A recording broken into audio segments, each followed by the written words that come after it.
Slavery, the treatment of human beings as property, deprived of personal rights, has occurred in many forms throughout the world.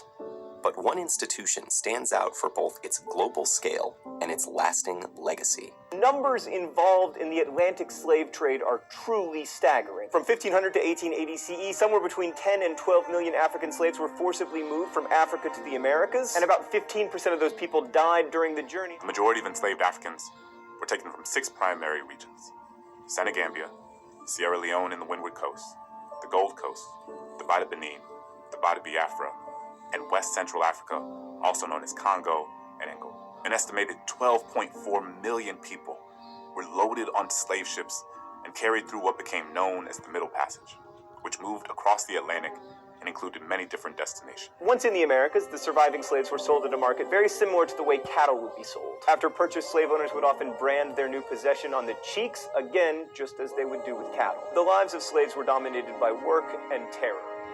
The idea that I am not human, that I have no soul, that I am a beast. Brand me, burn me, whatever, and no recourse. Nothing. The history of humanity is filled with oppression, dominance, war, and slavery. Since the beginning of time, people in different parts of the world have forced their fellow humans into slavery. The tale of the Atlantic slave trade is the history of millions of Africans who were forced out of their communities by European slave traders and shipped across the Atlantic in conditions of great cruelty. When Portugal and Spain started conquering and establishing colonies in the New World in the early 1500s, they forcefully made the Indians work their plantations. However, European diseases and the violence of conquest led to the death of many of the Indian slaves. This led to a labor shortage in Europe and made the Europeans look towards Africa for a solution. As voyages to Africa progressed, and with many expeditions by Portuguese and Spanish explorers, Africa became a major source of supply of slaves to Europe.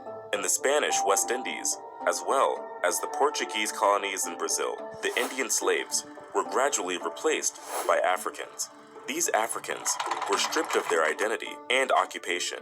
To refer to them as just slaves is incorrect, because before being captured by the European, many of them were farmers, merchants, soldiers, musicians, goldsmiths, blacksmiths, and many more. They were husbands, fathers, wives, children, and mothers. They had origins and heritage, but when the Europeans came and took over their communities, they became captives and had to be boarded on large ships and taken to Europe. The European slavers dispersed them across the Americas and different parts of Europe. They were forced to lead lives under terrible conditions and face severe labor conditions. They were stripped and flogged and forced to work very long hours, often under terrible weather and health conditions. The transatlantic slave trade transported between 10 million and 12 million enslaved black Africans across the Atlantic Ocean to the Americas.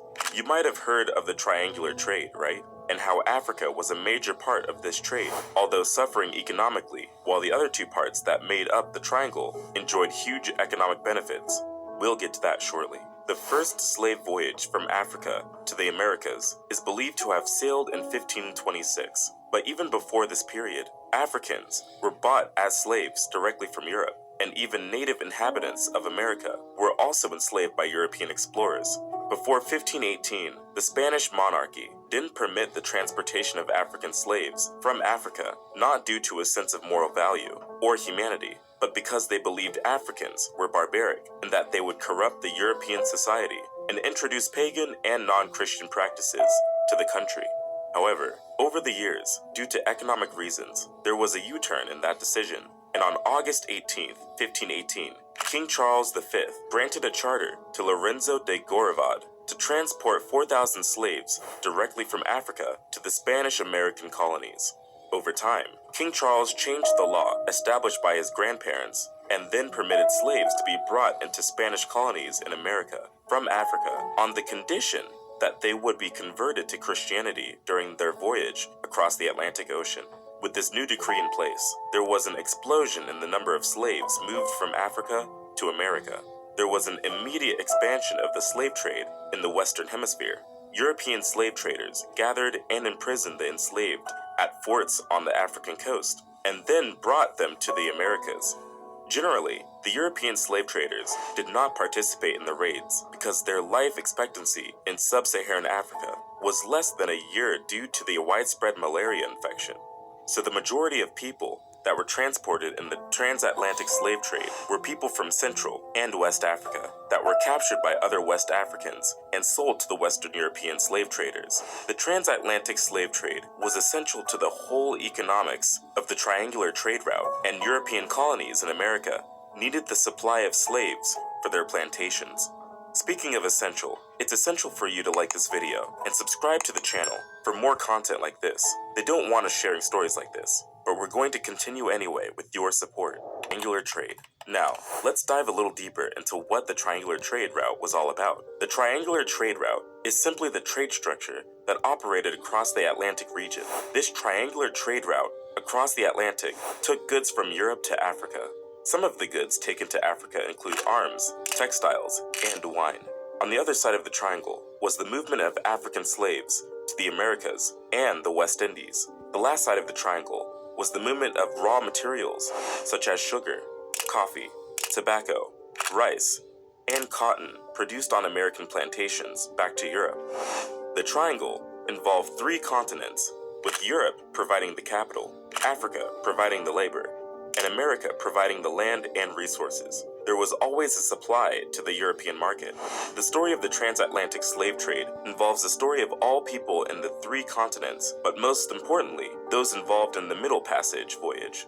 The trade route that transported slaves is known as the Middle Passage. The voyage is often marked with a lot of difficulties and even death.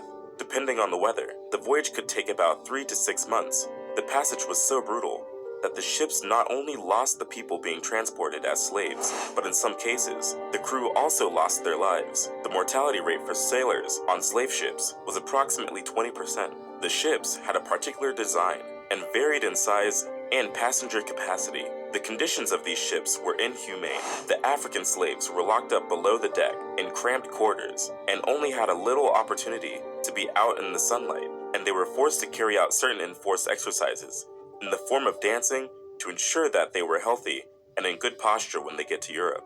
Inside of these decks was sticky and filled with the stench of dirt, feces, and urine. Research published in 1794 estimated that a man inside the deck had just a space of 6 feet by 1 foot 4 inches, and a woman had 5 feet by 1 foot 4 inches. The girls had 4 feet 6 inches by 1 foot. The air inside the deck was hot, stale, and filled with the incessant smell of dirt and human excreta. The slaves suffered from starvation and thirst, and only had 24 ounces of water every day, i.e., the equivalent of 2 12-ounce soda cans of fluid per day.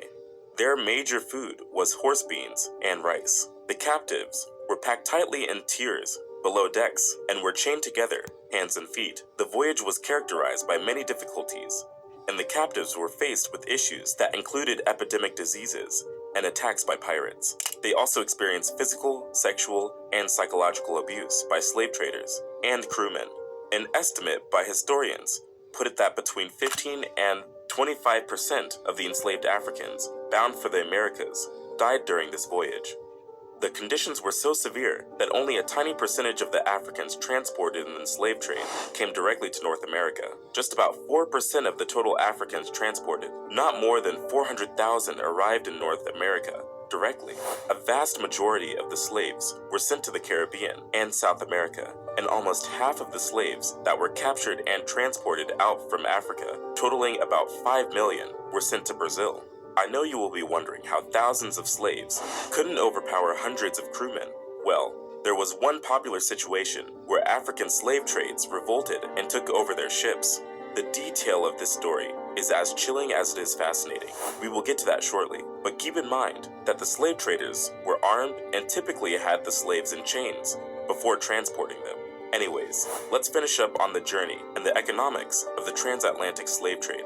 And while we may think that all slaves transported out of Africa were through the transatlantic route, that is not entirely true. The transatlantic slave only made up for half of the total slaves traded and transported out of Africa. It is reported that from AD 650 to 1900, Islamic traders were also exporting slaves out of Africa and sent out a total of 10 million slaves to Arabia, Yemen, Iran, India, and Iraq. The slaves were transported across the Sahara Desert, the Red Sea, and the Indian Ocean, while some slaves were also enslaved but remained in Africa. Many of the slaves captured and transported in the transatlantic slave trade were taken from the region bordering the Gulf of Guinea. The slave activities in this region were excessive, that the section of the African slaves were also enslaved but remained in Africa. Many of the slaves captured and transported in the transatlantic slave trade were taken from the region bordering the Gulf of Guinea. The slave activities in this region were excessive, that the section of the African coast in countries like Togo, Benin, and Nigeria was even referred to as the Slave Coast. A majority of the slaves were taken from West Central Africa.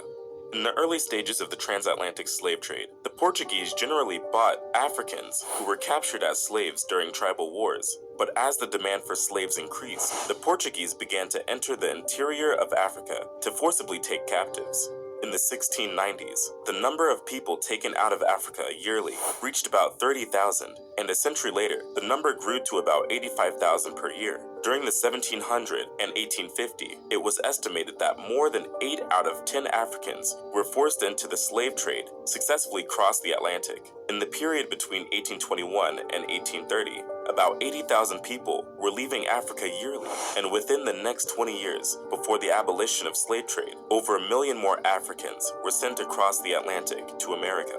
By 1820, almost 4 Africans for every 1 European had been transported across the Atlantic, and 4 out of 5 women who crossed the Atlantic were from Africa. The majority of enslaved Africans brought to British North America arrived between 1720 and 1780. The Africans who were sent to Brazil were mostly from Angola, and those who were transported to North America, including the Caribbean, were taken mainly from West Africa.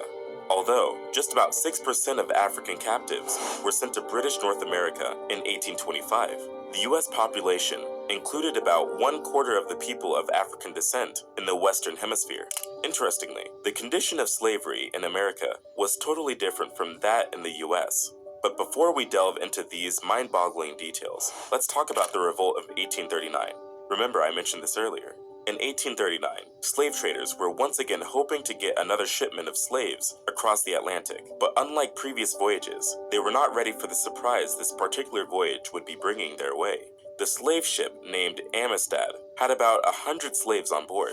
As the ship moved near the coast of Cuba, the unwilling passengers of the ship, who were recently abducted from Africa, numbering about 53, revolted aggressively. The revolters were led by Joseph Sink. They killed the captain and cook, and only spared the life of the Spanish navigator so that he can sail them home back to Sierra Leone. However, the navigator managed to sail the Amistad northward. 2 months later, the U.S. Navy intercepted and seized the ship off Long Island, New York. The ship was towed to New London, Connecticut, and the mutineers were held in jail in New Haven, Connecticut. This event had significant political and legal repercussions in the American abolition movement. At that time, the Spanish embassy demanded that the African slaves are returned to Cuba, and this led to the 1840 trial in Hartford, Connecticut federal court. New England abolitionist Louis Tappan was successful in drawing public sympathy to the Africans and was able to battle it with the pro-slavery U.S. government. However, the U.S. president at the time, Martin Van Buren, ordered a Navy ship sent to Connecticut to return the Africans to Cuba immediately after the trial. The interesting part of this incident was the legal proceeding that ensued. The prosecutors argued that as slaves, the mutineers were subject to the laws governing conduct between slaves and their masters. And this is where it gets interesting. The trial testimony showed that while slavery was legal in Cuba, the importation of slaves from Africa was not. The judge therefore ruled that the Africans were not merchandise, but were victims of kidnapping, and so had the right to escape their captors in any way they could. When the U.S. government appealed the case before the U.S. Supreme Court, the following year, former President John Quincy Adams was able to win the court ruling in favor of the Amistad rebels. The Supreme Court upheld the judgment of the lower court through contributions from private and missionary societies. The 35 surviving Africans secured a passage home. They arrived in Sierra Leone in January 1842 alongside 5 missionaries and teachers who later founded a Christian mission in the country. While we could definitely blame the Europeans for the activities of the Atlantic slave trade, Africans were also involved in slave trade activities. Africans were involved in kidnapping adults and stealing children for the purpose of selling them. They used European intermediaries or agents to sell off these captives in exchange for merchandise or arms. In most cases, those sold into slavery were usually from a different ethnic group than those who captured them, and it didn't matter if they were enemies or indigenous of a neighboring village. The captive slaves were stripped of any identity they had and simply referred to as other. They were not seen as part of the people of the ethnic group or tribe. Also, while African kings were very much interested in protecting their villages, in some instances, thieves and criminals were sold out into slavery as a way to get rid of them. Many other slaves were gotten through raids at gunpoint, which were organized by different ethnic groups, and in some instances, as a joint venture with the Europeans. Also recorded in the book, Daughters of the Trade, Atlantic Slavers, and Interracial Marriage on the Gold Coast, the author, Pernille Ibsen, shared that Africans on the Gold Coast, which is present-day Ghana, also participated in the slave trade through intermarriage. The term Why pay more when you can get your Kasari, which gets its origins from Portuguese and means to marry. Kasari was used to form political bonds and economic connections between the slave traders and the Europeans. In the initial stages of slave trade, it was common practice for the powerful West African families to marry off their women to the European traders in alliance and to further enforce a syndicate. While the marriages had to be performed based on African customs, the Europeans offered no objection as they were fully aware of how vital these connections were to the success of their businesses. In the initial stages, we may argue that Africans had no idea of the exact condition of the slave trade and the experience of those sold into the slave trade. However, according to Robin Law, there is a possibility that the royal elites of the Dahomey Kingdom must have had an informed understanding of the fates of the Africans sold into slavery. This is because the King of Dahomey sent diplomats to Brazil and Portugal who returned with information about their trips. Also, some of the elites of Dahomey had experienced slavery in America before returning home. So the only opposition the Kingdom of Dahomey had against slavery was the law that prohibited the enslavement of a fellow Dahomeyan. Anyone caught doing this faced the death penalty, and while the kingdom was against this, they had no issue with the institution of slavery. The case was different on the Gold Coast, which is present-day Ghana. Here, elites sent their kids to learn about the slave trade from the Europeans by sailing with them and living inside their forts. Some even sent their children to Europe and America to be educated. Elites on the Gold Coast also had agreements with the Dutch and British governments to rescue some of their friends who were tricked into slavery in America. However, a common assumption by many Africans who were not aware of the true purpose of the Atlantic slave trade was that the Europeans were cannibals who planned on cooking and eating their captives. This rumor even made it more distressing for the captives who were locked in ships sailing to Europe. The transatlantic slave trade led to an uncountable loss of lives for both captives in and outside America. A BBC report indicated that more than 1 million people are thought to have died during their transport to the New World.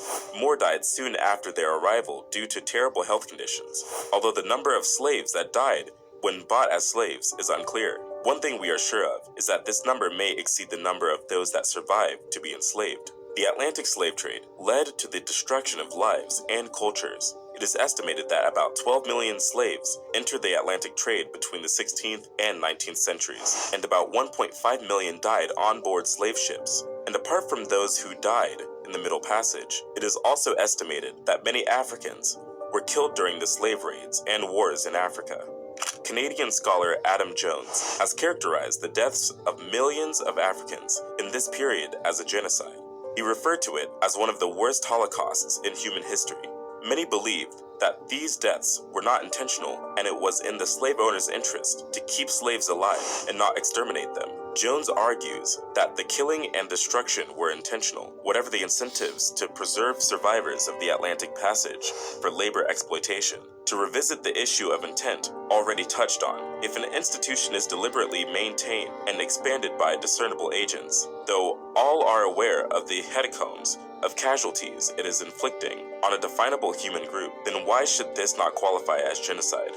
Saidiya Hartman, an American writer and academic focusing on African American studies, argues that the deaths of enslaved people were incidental to the acquisition of profit and the rise of capitalism. She argues that death wasn't a goal of its own, but just a byproduct of commerce, which has the lasting effect of making negligible all the millions of lives lost. Incidental death occurs when life has no normative value, when no humans are involved. when the population is, in effect, seen as already dead. Saidiya Hartman goes on to say that although unlike the concentration camp or the Gulag, the Atlantic slave trade also led to the millions of corpses. In this case, extermination was not the major goal. It was a major corollary to the making of commodities. Who do we blame? The Atlantic slave trade also led to the millions of corpses. In this case, extermination was not the major goal. It was a major corollary to the making of commodities. Who do we blame? While we could blame the Germans for the genocide attempt on the Jews, who do we blame for this slave trade? 7 nations were actively involved in the activities of the slave trade and took most of the slaves to their colonies in the New World. We have the Portuguese, the British, the French, the Spanish, the Dutch, the Americans, and the Danish. The major sources of slaves include Angola Coast, Bight of Benin, Bight of Biafra, Gold Coast, Senegambia, Southeast Africa, and Indian Ocean Islands, Sierra Leone, and Windward Coast. The presence of European slavers also affected how the legal code in Africa worked. According to Kamani Nahusi, many African societies changed the punishment for certain crimes and the way they responded to certain offenders. Some crimes, which were traditionally punishable by some other form of punishment, became punishable by enslavement, and offenders were now sold to slave traders. David Stannard, the author of American Holocaust, showed in his book that 50% of African deaths occurred in Africa as a result of wars between native kingdoms, which produced the majority of slaves. The practice of enslaving enemy combatants and their villages was widely practiced in West Africa. Indeed, the slave trade was largely a byproduct of tribal and state warfare. By selling off captives, they were also able to finance future warfare and also remove potential dissidents after victory. However, some of the African nations, such as Igala, Kabu, Bono State, Oyo, Ashanti, Dahomey, and the Oro Confederacy, were more brutal in this practice. Truly, Africans were fully involved in the slave trade and even aided it in many ways. But we can't take away the fact that the Europeans provided the incentives that made this activity thrive. In one of the letters written by Manikongo Nzinga Mbemba Afonso to the King João III of Portugal, he writes to the king requesting that the king stop sending merchandise that is fueling the war between the different tribes. He begs the king to stop sending merchandise and rather send more missionaries. In one of his letters, he writes, "Each day the traders are kidnapping our people, children of this country, sons of our nobles and vassals, even people of our own family. This corruption and depravity are so widespread that our land is entirely depopulated. We need in this kingdom only priests and school teachers and no merchandise, unless it is wine and flour for mass. It is our wish that this kingdom is not a place for the trade or transport of slaves. Many of our subjects eagerly lust over Portuguese merchandise that your subjects have brought into our domains. To satisfy this inordinate appetite, they seize many of our black free subjects. They sell them, after having taken these prisoners to the coast, secretly or at night. As soon as the captives are in the hands of white men, they are branded with a red-hot iron." Despite the vast consequences of the transatlantic slave trade, there have been worldwide apologies from different nations that benefited and grew their economy based on labor from the slave trade. In 1998, UNESCO designated 23 August as International Day for the remembrance of the slave trade and its abolition.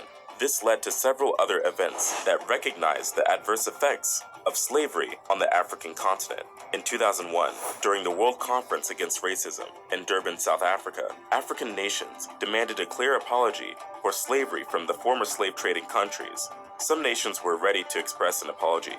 However, the opposing countries, majorly the United Kingdom, Portugal, Spain, the Netherlands, and the United States, blocked any attempt to do so. The reason for this opposition by these countries could be due to concerns that accepting their involvement in slavery would also require that they make monetary compensations to the affected African nations. Since 2009, there has been a continuous effort by the UN to create the UN Slavery Memorial as a permanent remembrance of the victims of the Atlantic slave trade. This video is crazy, but if you want to learn some more Black history that they never taught us in school, click the link in this screen. It's a story I'm sure you don't want to miss.